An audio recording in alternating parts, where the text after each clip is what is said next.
So what does it take to rebuild something that you thought was gone for good? Not just to patch it up, not just to remember it, but to actually bring it back to life. It's easy to hold on when you think everything is going well and it's steady. It's a whole different thing when things are falling apart. And that's something that Star Wars has always been about. It's about rebuilding. It's about rebuilding the Republic, rebuilding the Jedi, rebuilding hope, people finding their way back to something bigger than themselves. And in Mandalorian Season 3, that seems to be even bigger because it's not just about a guy and a kid anymore. It's about an entire people, an entire culture. Mandalore isn't just a planet. It's memory. It's loss. It's a lot of unanswered questions. And as we head into the Mandalorian and Grogu this May, this season is a big turning point. It's no longer about Din choosing Grogu. It's about what that choice decides to start rebuilding. So welcome to Tatooine Sons. We are getting really close to the release of The Mandalorian and Grogu in May. I'm David. I'm the one of the hosts of this. In this episode, I'm going to be joined with Samuel Hutt and BB Nate, and we are going to look at the final season of The Mandalorian and how that hard shift, it really is significant in this storyline, does have real purpose.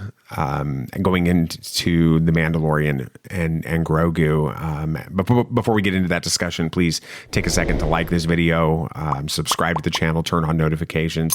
If you want more than just discussions that are about Easter eggs and theories and rumors and reaction videos and that kind of thing, then this is the right podcast for you. We believe Star Wars is a modern mythology. There's a story written on our souls. These myths speak to that story, and that is why we are looking at Season 3 of The Mandalorian, which begins with a massive myth, the Mythosaur. This is Tatooine Sons. Thanks for the shirt. Of course. You're welcome. Star Tours. Well, he saw that and we immediately knew Dad needs that. that's But the thing like is, a we dad saw it. shirt. We saw it at World of Disney. Yeah. And they didn't have your size, and we're like, dang it. But then we thought Marketplace Co-op always has like All the more Roosevelts. There was like 3 racks of that, and they had a bunch of larges. So Very cool. Didn't they have another Star Wars shirt? What was it? I can't remember. I can't remember. It must not have been that. It good. wasn't that good, apparently. It paled in comparison to that one. That's so. true. So what was your guys' reaction when you saw that Mandalore was completely destroyed at the opening of Season 3? Like looking at it and actually going to Mandalore for the first time. Since, obviously, animation. I don't know if I could say I remember. It's been such a blur. I remember Mandalorian Season 3 was... I don't know why, but I remember it was a weird point in our life. Yeah, when was that? We were here. We were living here. Were we? Yeah. Because I remember that... I remember that I had to watch the finale by myself. And you two watched it like a day later. So I had to keep quiet. What was happening at this I time? have no idea, but I remember... What year did that come out? It was was that 3 years 2022? ago. 3 years ago. 2023? 23? Because I was folding laundry by myself, watching the Moff Gideon fight with the Mandalorian, and I was like, "Oh my gosh!" My head College. I think you might have been out of town for like a rocket thing. I don't remember, but I don't remember where you were. I don't know why I didn't wait, but I remember being told I had. So long tangent aside, I don't really remember how I reacted, but I also thought, "Oh yeah, that makes sense." Yeah, I think that's kind of how I was. It wasn't any like major emotional register for me. It was just kind of a okay. That's the setting. That's the story they've decided to go with for this story, and that's fine. Season 2 or episode 2 is, I mean, we're skipping ahead a little bit. We'll talk more details in a minute. But episode 2, when Bo-Katan or when Din finally baptizes himself in the or goes to the waters. That's crazy. With that. And he's going down, and we see Bo-Katan going after him, and you see the Mythosaur. Yeah. Now that had an emotional reaction. That was crazy, and we may get into this a little bit later. But the armorer is always like, Bo-Katan, that's a sign that you're gonna like unite Mandalore and all this. I always thought it was like the Mythosaur was there for Din first. That's where my mind always went to. I remember watching the episode and thinking that Bo-Katan's the Mandalore. Yeah, but I don't know. It's just my mind always went to that mythosaur was there for when Din was in those waters, and maybe it was the whole, like he fell, so Bo-Katan had to save him. That's why the mythosaur was there, all that kind of stuff. But yeah, no, I mean, only she saw it, so it was there. I don't know. Her. I don't know. Maybe it's just like my headcanon. But we'll have to talk about it because the fact that she saw that's a really pivotal exactly. Why moment. Wouldn't she tell Din? Would you rather fight with Mandalorians or against pirates? Against what? Against the pirates. Because remember the pirates in this season. So do I want to fight with the Mandalorians or with the pirates? Fight with the Mandalorians or against pirates. What do you... So you're with the Mandalorians. It's not that complicated. That doesn't seem mutually... You're with Mandalorians. Like, tails I win, heads you lose. You've joined the Mandalorians and you're fighting with the Mandalorians going forward. Or you're on your own fighting against pirates, kind of like what happens. With the Mandalorians. I don't see how that's like how anyone would pick the second option there on that. Kind of a lone person. No, I mean, if I'm living on Navarro, maybe. No, Navarro seems pretty chill. It's the only logical choice to fight with the Mandalorians for sure. There's no doubt about it. So, which episode, if you guys remember, you probably would remember this better than him because you haven't done a full rewatch. No, I just watched a recap. Okay, you've done a full rewatch of the season, right? Yeah, I mean, it was on in the background while I was doing some other stuff, but okay, I did rewatch it. Okay, it's more than me. There's one episode in season 3 that has more cameos not from Star Wars characters, but from famous actors. Are you talking about the Jack Black, Lizzo, don't forget Christopher Lloyd. That was a weird episode. It's fun though. It was okay. It was fine. Can I tell you what I thought immediately while watching that? Don't say it's the best episode of season 3. Don't you dare say that. I didn't say that, but I am going to say it is a great episode that was brought down by the fact that you had 3 great characters. Christopher Lloyd character is great in there. Sure. Yeah, he was the villain. He was great. They could have left Christopher Lloyd as that. Yes. But the Jack Black Lizzie thing was brought down. Those characters are actually pretty freaking great characters in that show, in that episode. They're brought down because it's Jack Black and Lizzie, and you takes you out. Lizzo, whatever. Come on. Sorry. I don't know who these people. I didn't know who she was when she was on there. I don't even have any idea who she is. But anyway, just the fact that they're so over the top actors and celebrities takes you out of the story. It did. And so that makes those characters become frustrating for you instead of letting those characters be who they were. I agree. In this. It would have been a great episode and people would have loved that episode had that not happened. Problem with that episode is all of that stuff beforehand is completely unnecessary. Everything that's important in that episode takes place in the last 10 minutes. It does feel a little bit like a bottle episode, which I have no issues with bottle episodes. Yeah, but it does feel like that a little bit. But you've got to have some payoff for it eventually, and that didn't happen. Yeah. It just felt like it was there to give Jack Black, Lizzo, and Christopher Lloyd a cameo. Now, I did like Christopher Lloyd. That was Christopher Lloyd was a great And I mean, the droid stuff was interesting. You got to see the droid bar or whatever and things like that.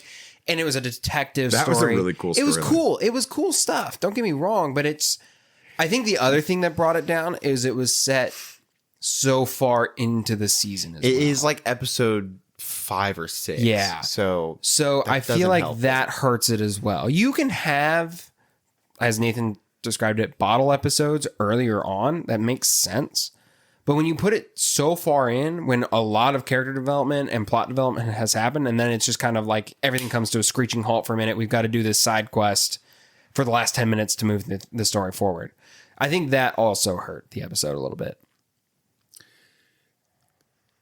I think that statement, though, comes from our approach towards storytelling that has become... I need payoff now. No, I'm not saying. And I'll explain what I mean by that. That plot development in that episode it's showing a lot about Bo and Din. Yes. You're learning a lot about Bo's character and Din's character. They're working together, the way that they think, all of that, and that's going to come together at the end of that episode when they start reuniting the Mandalorians with it. And I think that that's a big part. I think Go ahead. My what I meant by my comment is it's more of a criticism on the overall pacing of the season. I mean, most of the time with narrative and plot, you want a rising action consistently, and then the climax, and then you tail off at the end. And it felt like we were rising, dropped off all of a sudden just to rise back up again. And it just feels, I don't know, it just felt a little bit more disjointed in that point than it could have been. That's just me. Season 3 is definitely a very different season. It's been criticized pretty heavily. I like it. I like season 3 overall, though. What about you, Nate? I loved and still love season 3. When it comes to Mandalorian, I think I'd have to give it my favorite of the seasons. I just why do you say that? I think when it really focuses on that Mandalorian aspect, it is very much the Mandalorian. It's not bounty hunter in the Empire. It's none of that. You have the Empire parts of it. You have Moff Gideon. You have a lot of Empire in it. Awesome. Moff Gideon's at his peak in this season. Absolute crazy villain. Like, yeah, it was good. This is one of those times when the villain's just absolutely gone insane and it's decided to do the craziest stuff imaginable, like Beskar infused stormtroopers, cloning himself, making a giant Beskar armor with like horns on it, mech suits, Praetorian guards are showing up. It's just metal. It's so insane, and it's how you want a good, crazy out there villain to be. Moff Gideon's awesome in this season. The New Republic coming in is great. I think that sets up an awesome plot line with the Mandalorian Grogu. You have IG-11 coming back as sort of like a mech skin for Grogu towards the end of it, and then being restored. There's just so many awesome plot lines that come to a head in this season, and you have the most intense and influential moments and character development in Din's arc in this season. What do you mean by that? The living water. Okay. I know that it gets criticized for like it's an easy cop out for him to get back to being Mandalorian. It feels like, to me, it feels like the first time he's fully surrendered himself to the Mandalorian creed after understanding what life outside of it is like. He now is fully immersed in all of these worlds and now knows what he is. And then he adopts Grogu at the end of it. All of these things just feels like we see a lot of the, like Sam's saying, payoff, but we do see a lot of the payoff of Din's arc in this season, coming to just an awesome all-out battle on Mandalore at the end of it. Big battles are always cool. We love it in Lord of the Rings. We love it in Star Wars. This is the thing we love about Crate and The Last Jedi, all that stuff. So this season is just a ton of fun. You can find a way to bring in The Last Jedi, you will. Always. Yeah. It's a ton of fun. Easy to watch. A lot of great character moments. Bo-Katan is finally not annoying anymore. No offense. I think she's just a grind in season 2. It's just, really? She's just like she's trying too hard. She's only in a couple episodes. Yes, but anytime she's in, she has an issue. And she is pretty grumpy. To say something. She's just so grumpy in season 2, and then in season 3, she just like, her character is a joy to have with her and Din, and especially in the episode we were just talking about with Jack Black and all that stuff. That detective plot line with Bo and Din was fun. So much fun. It's just like, it's the best parts of what made the show great. And we'll take our Disney shill money for saying that season 3 Apparently. Of The Mandalorian is great.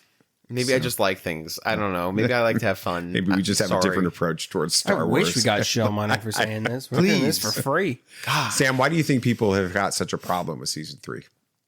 It's widely considered. If you're in the Star Wars fandom world, season 1, A+, season 2, B+, season 3, C. I don't know. I mean, okay. C's get degrees. There's some goofiness to, that's true. There's some goofiness to season 3. I won't lie. Some of the pirate stuff is kind of goofy. Some of the and because Star Wars is always exactly. And let me finish, because I was going to say, goofy's not a bad thing. I don't think you can't have goofy stuff in Star Wars. Some of the best stuff in Star Wars is goofy. I'm just saying it's a bit of a tone shift from especially season 1 of Mando. Season 1 of Mando took itself very seriously. But season 3 had a lot of these sillier moments, right? The droid episode was full of jokes and laughs and silly cameos and things like that.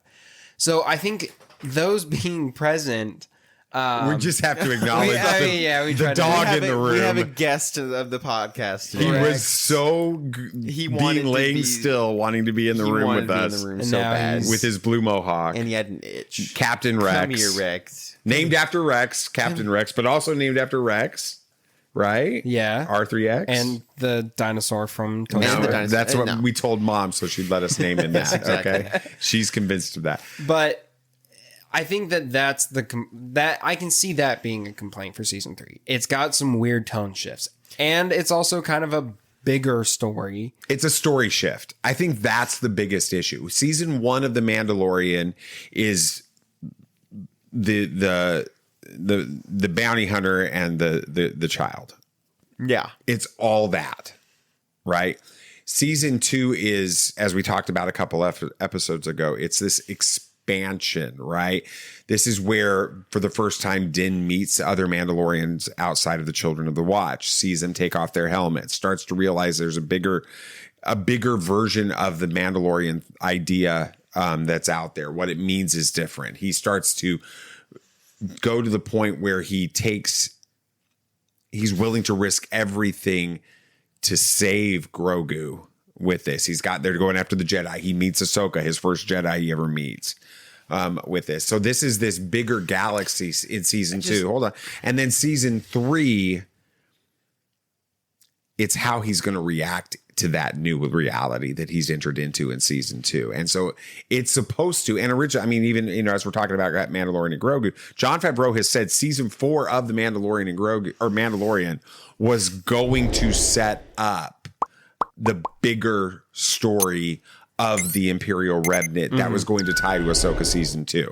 Then when they decided to pivot to the movie, they had to write up a whole new story because it wouldn't have made sense for them to do that.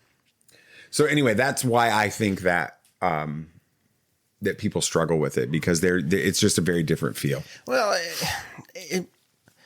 stories are supposed to get bigger as they go on. I mean, Rebels, they started off fighting off like this little city. They're fighting for this little city in Lothal, and then by the end of it, they're on the world between worlds, fighting between timelines and the Emperor. I'm like, it's great. Because the story is not supposed to stay in the same spot the whole time. It's going to get bigger. There's going to be more people. It's going to have more impact. Otherwise, it's boring. I agree. It makes sense that Mando would end up fighting for Mandalore. Yeah. I don't see why people have a problem give with me this. give me my kelp space pirate, please. That's awesome. Gordon Shard is the best. So kelp space good. pirate. It's crazy. I love it. That's the thing. Yes. Well, in season 3, it's the bigger world, like we just said, right? So Din isn't just the lone protector anymore. He's trying to bring all of the Mandalorian people together. You've got Bo-Katan, who has to rethink everything that she understands too. I think that's a critical part, and I think people struggle with that. She's not, leadership isn't something you inherit. That's what she walks away from, or learns in this season. It's not, she's not the ruler of Mandalore because she's from her clan Kryze. Right. She's not a Nepo baby. Yeah, anymore. She earns it. She has to earn their leadership role with this. And Grogu really he's learning how to navigate. We see him as a puppet and a kid, a child, and we forget that he's got a story arc too through this. And in this season, he's having to deal with the ramifications of his choice from the Book of Boba Fett, which we really didn't talk about on the last episode. But in the Book of Boba Fett, he's given a choice: be a Jedi or be a Mandalorian, and he chooses Din is what he does. And I think that's, when he comes back, it's framed in the Book of Boba Fett that he's choosing to be a Mandalorian. He's choosing Din. He's choosing Din. Yeah. There's no doubt about it. He's choosing attachment. Yeah. With it, which is why in season 2, Ahsoka's like, he's too attached to you with this. They need attachment. Sorry. But I know, and I think that's where this is going, because in this season, he's learning how to navigate this path between, is he going to be a Mandalorian or is he going to be a Jedi? Or is he going to use the Force with this? And I think that's we're going to see a lot more of that in the next season. What do you when you get to this, this season, and again, we intentionally in the previous episode of our podcast didn't really focus in on the Din stuff from Book of Boba Fett because it makes more sense. It doesn't apply to Boba Fett. Well, it applies to this, right? Yeah. So in that season, Din is confronted by the armorer for having taken off his helmet at the end of season 2. Right. With this, which he's chosen to do that. You know, he's forced to in the Believer. We talked about that. But he chooses to do it at the end of season 2 so that Grogu can see his face for the first time. And then he's confronted with that by the armorer and by Paz Vizsla. Paz Vizsla. That's what it is. Paz. I couldn't remember which Vizsla it was. Paz Vizsla. Yeah.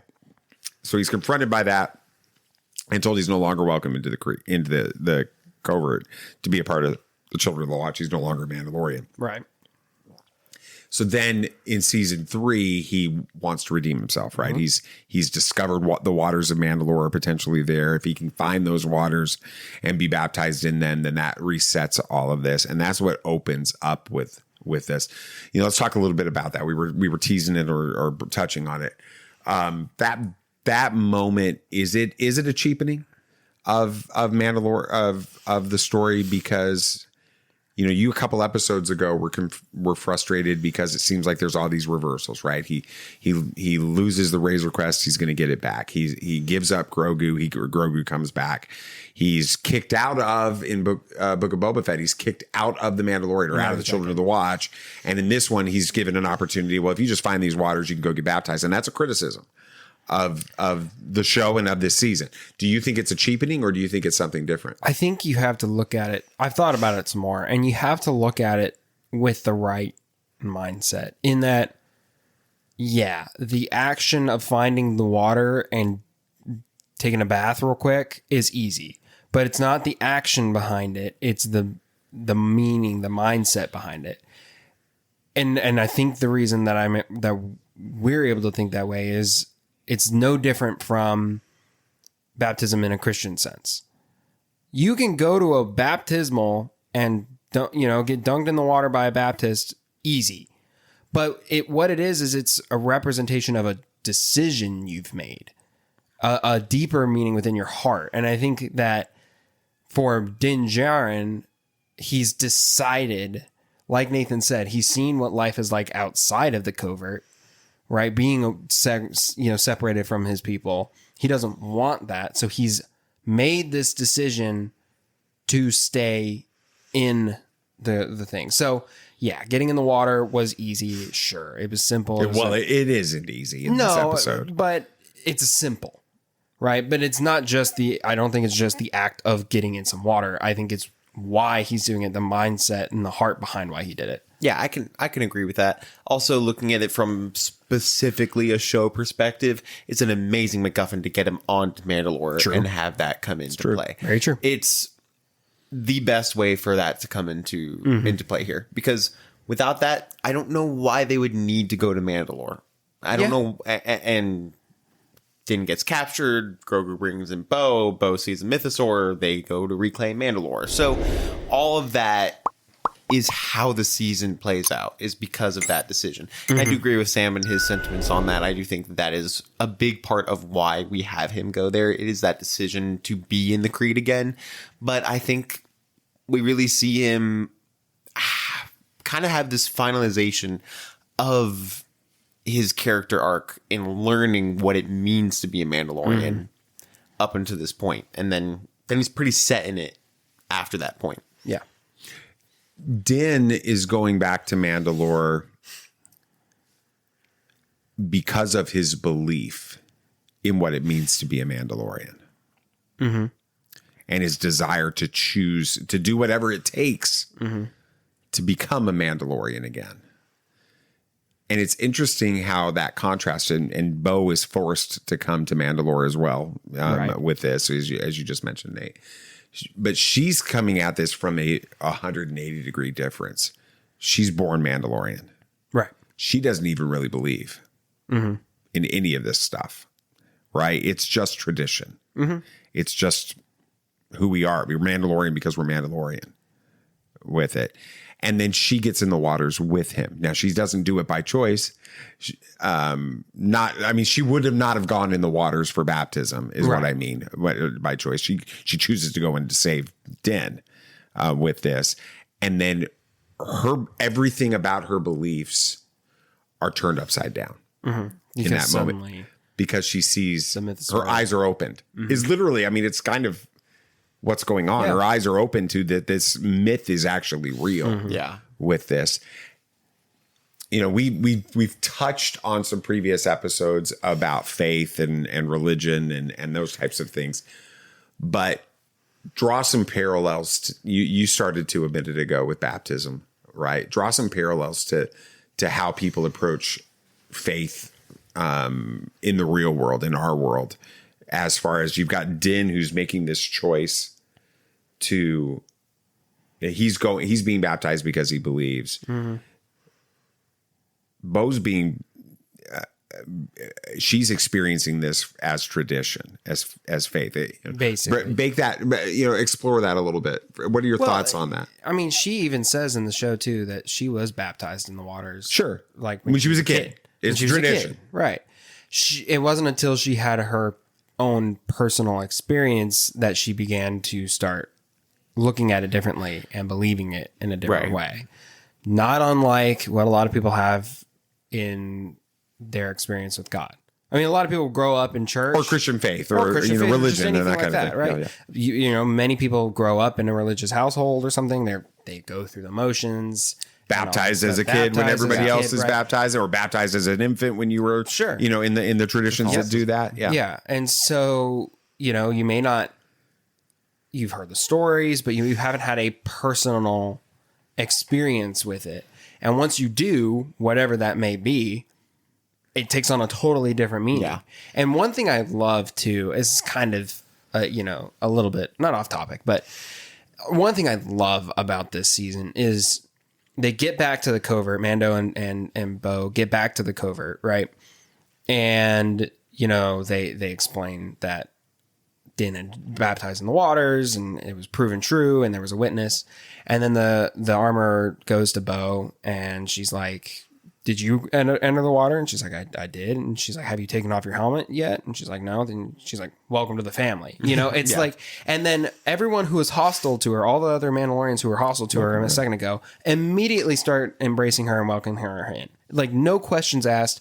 She's taken the creed. She's one of them now. Full stop. And I loved that moment in this season. It's one of my favorite moments of the season, I feel like. It's just because Bo was hostile towards them, too. She's like, these are a bunch of zealots who are holding to this false belief because she didn't believe it. She didn't think any of it was based on anything real. She thought it was silly. And then all of a sudden, she has an experience, and then everyone is like, welcome. And she has to look at things differently. And I loved that moment of this season. I thought it was fantastic. Nathan, when I hear us talking about this, I can't help but think about the movie Heretic. Ooh. Oh. Okay.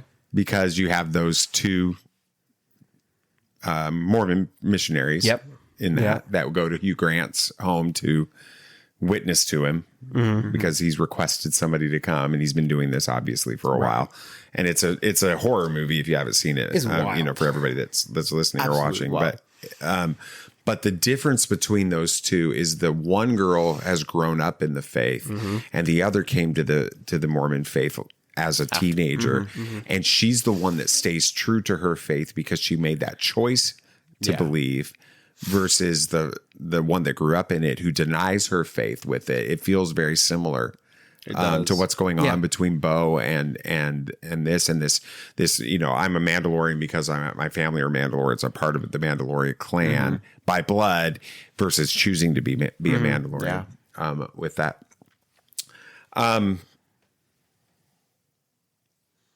They leave there, and you brought it up. They go back to the covert that's on this other planet now, that's in exile there now, and they're rebuilding the covert there. And the child is the young boy is taken by that creature, the flying beast or whatever. Right. Yeah. And Din and Bo are all over it. We have to save him, right? Which is very much a parallel to what they've already done in season 2. They've been doing it for 2 seasons now with Grogu. With Grogu, well, specifically the end of season 2, right, where Din and Bo go to make sure that Grogu is saved. Yeah. With this, and I think that there's that connection there between Din and the father, which is Paz Vizsla. Paz Vizsla. Mm-hmm. Again, which is really I don't think I'd made that connection. That's his kid. It's with this, and they go and save it, and it's after that where the armorer takes Bo aside and allows her to remove her helmet. Yeah. What's going on with the armor in these moments? I thought they did that later in the season. No, it was towards the beginning. Yeah, it's right there before that. I mean, then they start going on. It's because Bo mentions that she saw the mythosaur, and the armor is like, oh, well then you must. Yeah, but she reveals but she reveals her to the covert later. It's after they save Navarro. But we're talking about the time when the armor and Bo that was were then together. Okay. Mm-hmm. What's going on with the armor? I think in a way, even through this, we don't talk about it enough, but I think the armor herself is starting to realize a bigger picture of maybe they weren't completely right with how the Mandalorian tradition should be or what it should turn into now. I think that that she's in the point of acceptance of what the Mandalorians need to become to survive and even thrive. Yeah. I mean, I think that's basically what she says later on in the series, after they save Navarro. She has Bo reveal herself, and the armor is like, she walks both worlds now. She and basically says something to the effect of, Mandalorians are stronger together. Insert Planet of the Apes quote here. Together. This is the second episode that we've said that on, by the way. So for reference, go watch our second episode. We say the same. You said the same thing. Lots of varied jokes here, but anyway, it's. I think Nathan's right. I think the armor realizes this ain't going to work. Us believing that you have to either do one way or the other. We're scattered, and that's exactly what the Empire wants. And they're like, let's put aside our differences for a little while and realize we're really all the same people here. We just kind of go about things. We have a little bit different rules for some stuff, but we're all the same. And let's put aside our differences and focus on what really matters here. And Bo-Katan just so happened to be the perfect candidate to represent that, because she had lived the life where she grew up as a Mandalorian. She's by blood. She, by most rights, should rule Mandalore, but didn't. But also lived the covert way for a while, too. So it makes sense that she would be the, I don't know, representative for that. The bridge. The bridge, yeah.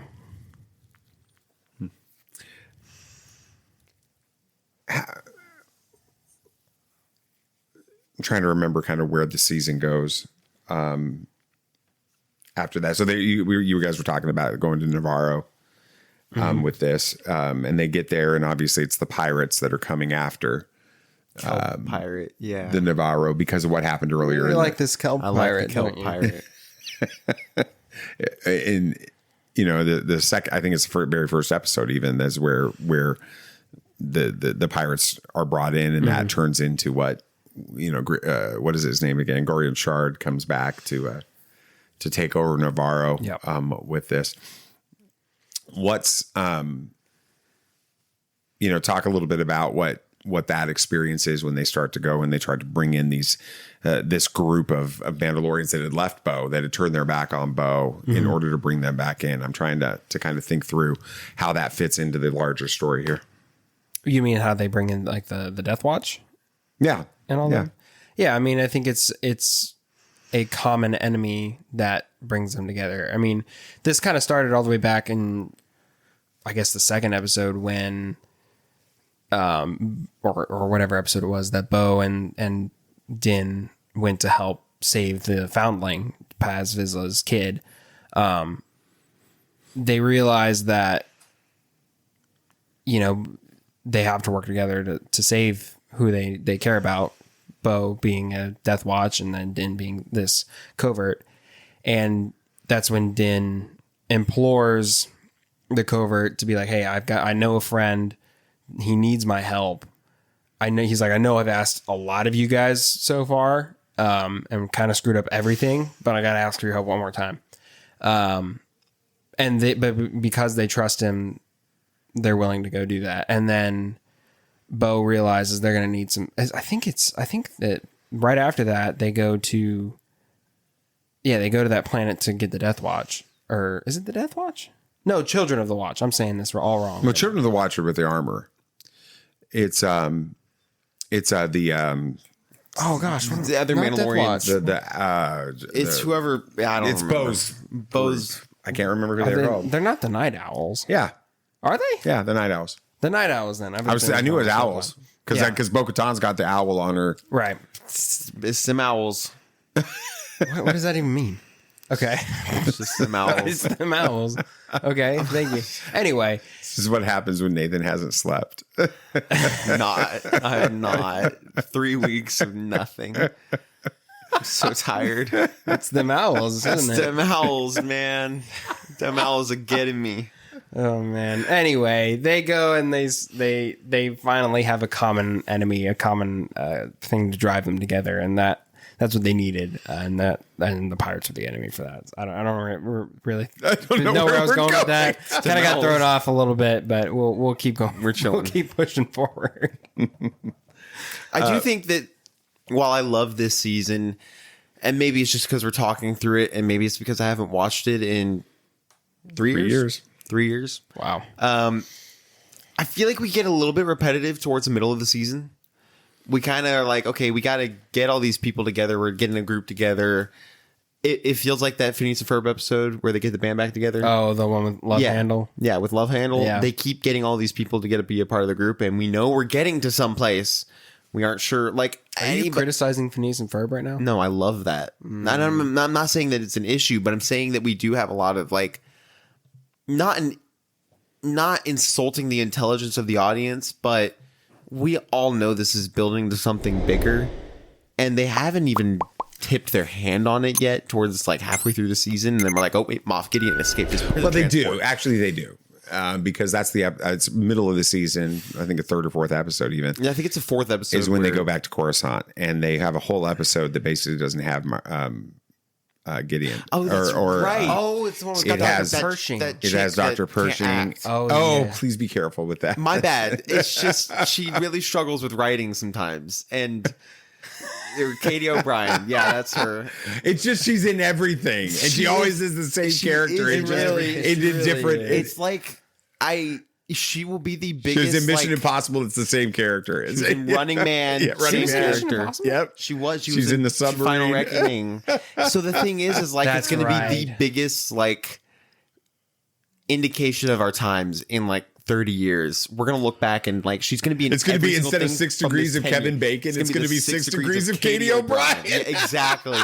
It wouldn't be hard to get around. Not hard to do. Like I saw another movie. Hey, she's a working actress, man. Go for it. Impressive. I saw another movie and she was. And I know. I'm just going to say this. I know that she she is so great to the fans. She's been awesome to the fans. She's really done stuff like fan events. Not bad. It's she goes on podcasts. All of that. She's an amazing person. Everything. It's just she's in everything. Everything. It's impressive. I think that was just some frustration. And they always write the same character it's for her. It's the same character. It is. And she plays that character well, though. She does play the character well. Fantastic. She does do a really great job. She's fantastic in Final Reckoning. She's a lot of fun. Yeah. I don't remember her character. Is that the part 2? Yeah. Oh, yeah. I don't remember. I don't need you to speak on that right now. But that's a different topic.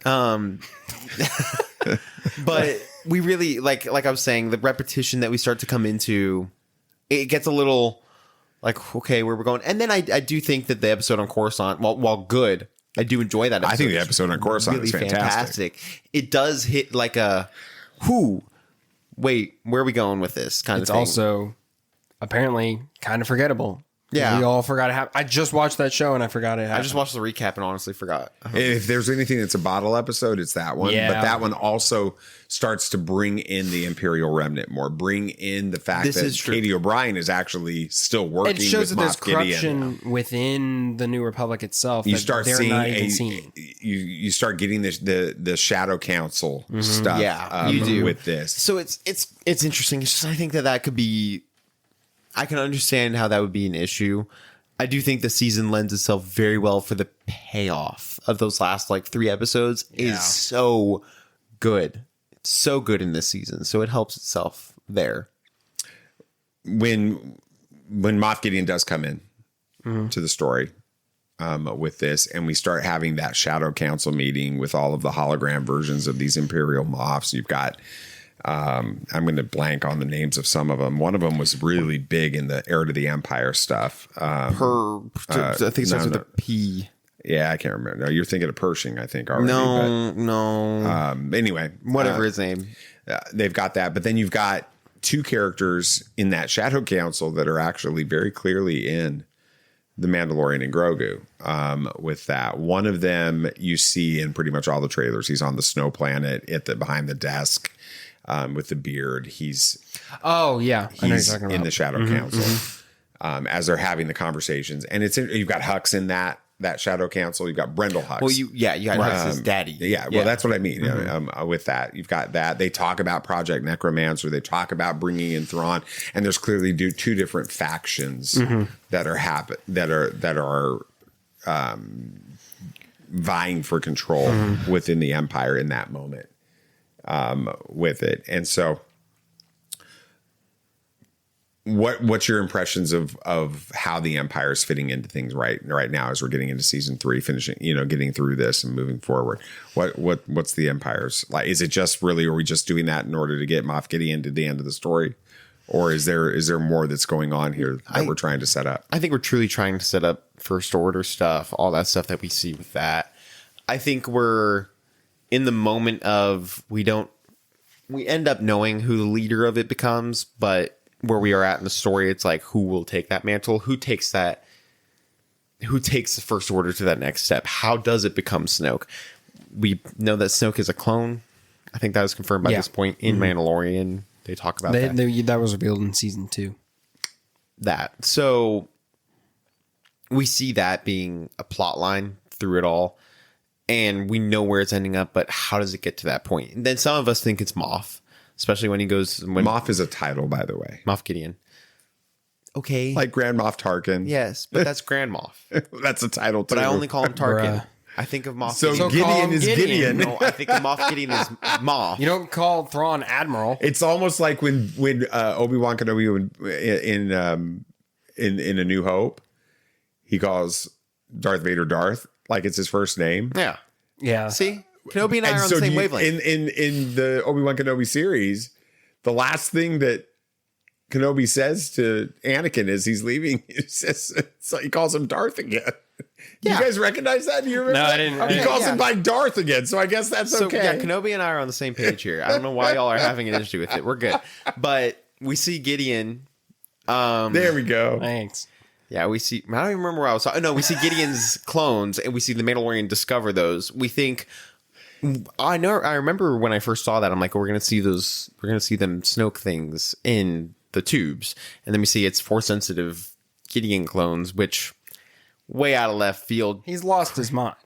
Yeah, he thinks he's which is the what only I salvation. love. Gosh, I love when villains just go absolutely are like, I'm so done with losing to this dude in shiny armor and his baby green lizard, and they just keep like doing the crazier things to. I'm going to make it's an the army of Scooby-Doo force sensitive me's.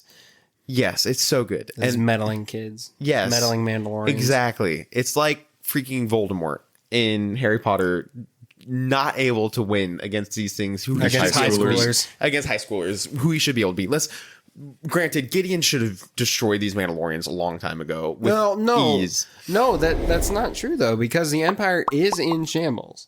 Yeah, So but they're I on still- pretty level playing fields on a lot. fair, but then we see Gideon with an army of Beskar stormtroopers and mechs and stuff, and you're like, where was this technology 2 seasons ago, and why weren't you able to use You it? put them on the Dark Troopers.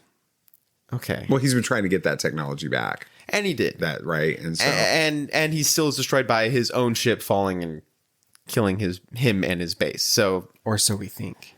is he going to he's be gone. back in No, Mandalorian? He's Okay. not dead. he's gone. He's Are we not going to see dead. like a half burnt version? Boba Fett came back. We just talked See, about this. one of the clones for Gideon survived, and Exactly. he becomes Snoke. No, That's how wait, it whoa, worked whoa, out. whoa, Shh, let me cook. Let me cook. I don't. All right. So they get to Mandalore, The size which is supposed to be completely deserted, and they run across Mandalorians survivors. Yeah. that have been living on that. Which so is now so you've got this faction that has been the Children of the Watch. That's where we're started this series with. And then you have Bo-Katan's Night Owls, now that we remember what they're called. Them out. Even if it's not called Dem that. Owls. We're just going to do Is that their name now? It's for Dem us Owls? it is. So you got Dem Owls. And that's good, that group. And then you have these survivors that are just basically like Mad Max on Mandalore. Yeah. Can we get that, please? That whole I series, need you a want Mad that to be Max the on new Mandalore. Disney Plus series? Yes, that'd be so good. Mad Mandalore. Mad Mandalore. That doesn't work. That doesn't work. I tried. Anyway, who betrays? I'm trying to remember. Doesn't somebody betray Mando at the end of this? That's how the Empire shows up. I'm trying to remember. I don't think so. I think there's just the base. I think they find a base. I think the survivors lead them. Okay. Anyway. I don't think that there was anyone that betrayed him. I don't think so. Okay. They finish it all up, right? All right. Good story. Good. Well, Mando and Grogu goes kind of beast mode.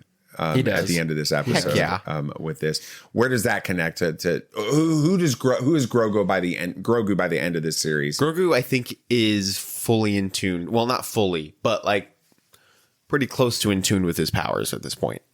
His force powers, at least. He goes crazy. Yeah. He is completely okay. He saves Bo-Katan and then creates a Mando. giant force field, which is like That was cool. couldn't Kanan have done that, but we're okay. Don't worry about it. It's fine. We see Grogu reaching this level of power that's just so out of it, and he doesn't even pass out after he does all the crazy stuff. I think he just sits down. He's just like, man, that was a lot.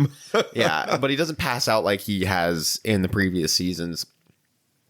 I think we're going to be seeing a Grogu that's like okay using the Force whenever now, especially in the movie. I mean, we see him using it trying to grab cookies in the trailer. Like, I mean, if I had the Force, I'd do the same thing. exactly. but- So, Which we're going to be getting some of those vanilla wafers in soon. yes, Good.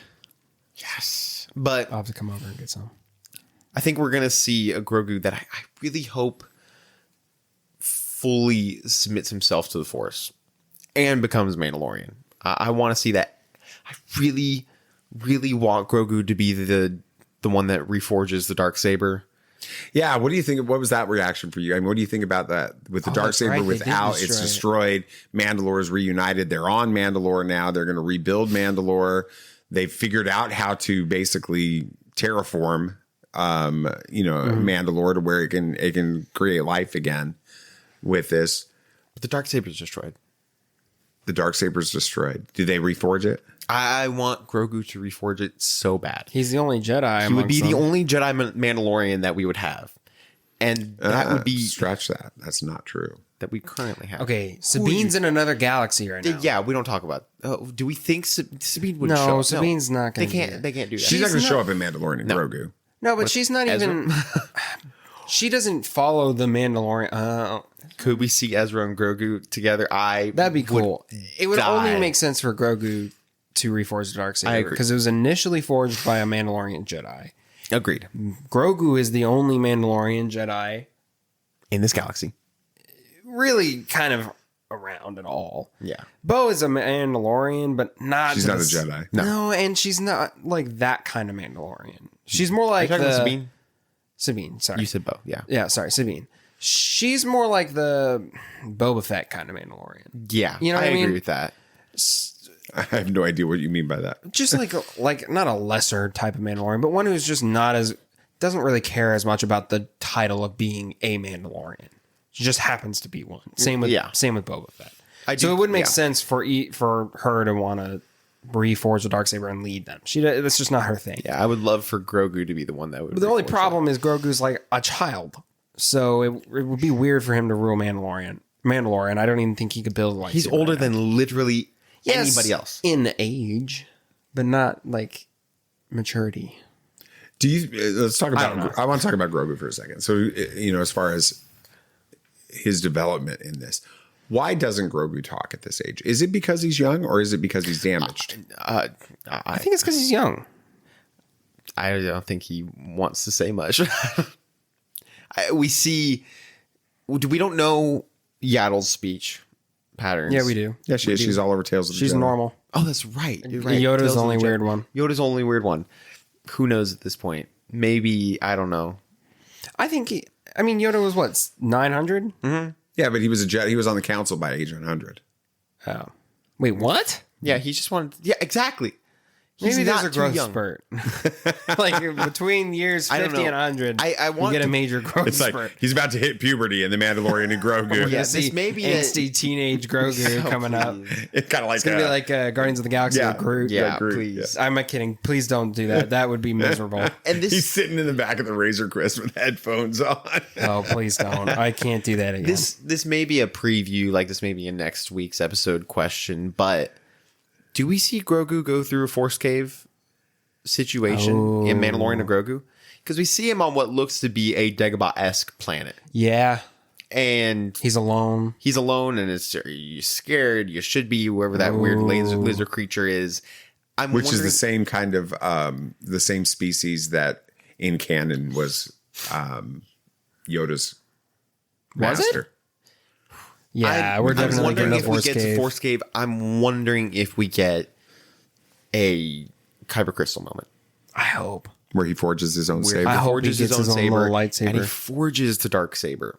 I want the forge sequence for him, like we've seen with Mandalorian, like we've seen with Bo, and all of the Creed stuff. I want that to be the dark saber, where he makes his choice. He makes his choice to be a Mandalorian and a Jedi by forging in what is now the Great Forge back on Mandalore, the new dark saber.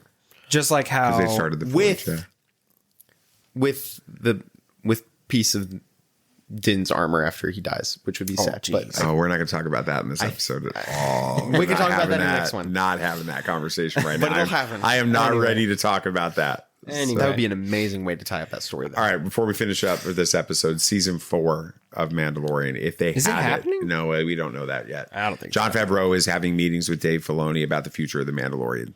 and they didn't invite us. And they should have. Obviously, we're such experts on this. Yeah, we know We all can't even the remember people's names. Them owls. Dem owls. Yeah, we're experts over here. So do you want a season 4? And if so, No. what would it be? I really don't. I want. Why not? Did you want a season 4? Did I before the movie? Yes. Well, before the movie was announced, yes. Yeah. When the movie was announced, if you would announce a movie, if you make a movie, I am of the group that believes if you make a movie like this, end it with that movie, and then start something new. I'm like, they didn't quite finish it, but like Community with like all shows should have 6 seasons in a movie. I agree with that. Movies really should finish up the story and tie it up in a way that it feels like a big event. I mean, we've been dealing with Mandalorian stuff for 7 years. 7 years at this point. It's a big part. Like, whether you acknowledge it or not, it's a big part of Star Wars culture for the past 7 years. Oh, it's huge. Yeah. Huge. And so the way to respect it for ending is to end it in a theater. I agree. End it on the big screen. And let Grogu have his own show afterwards. Or let Ahsoka run with it. Let Skeleton Crew run with the story. Like, let those things continue on with that storyline that's set up. But just let the Mandalorian show itself finish and end with a big epic event in the theater so that it feels as grand as it actually is. Mm-hmm. The show has its respect for its ending. Yeah. Instead of having a movie and then ending it in a show. It just feels... It does feel anticlimactic. Yeah. So if should Mando have not settled on Navarro and returned to Sorgan in order to live happily ever You after. are really with Omira. focused on that, aren't you? No, I don't. I don't think so. You have not let that go. I'm a Dira. You don't have and to. Omira and Din. No. That's weird. We're weird. good. We're good. No, let's let him die because that's what's going to happen, and then end it. It's gonna hurt. I don't want Din to die. We'll have to talk about that on the next episode.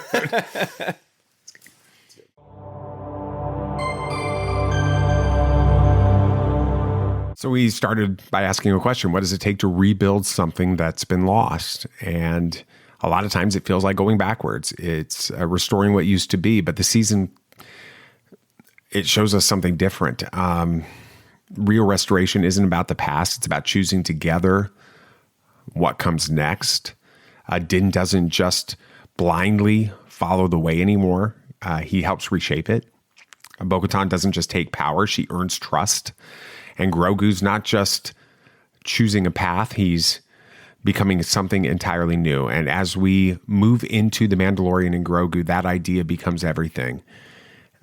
Now this story isn't just about surviving. It's about building something together. And if you've enjoyed our conversation, make sure you like this, subscribe to it, turn on notifications. You don't want to miss what's coming next. I'll tell you next episode where we preview the Mandalorian and Grogu. Is a lot of fun with it, and we'd love to have you join us with that. Hopefully we'll see you in the next one. This is The Way.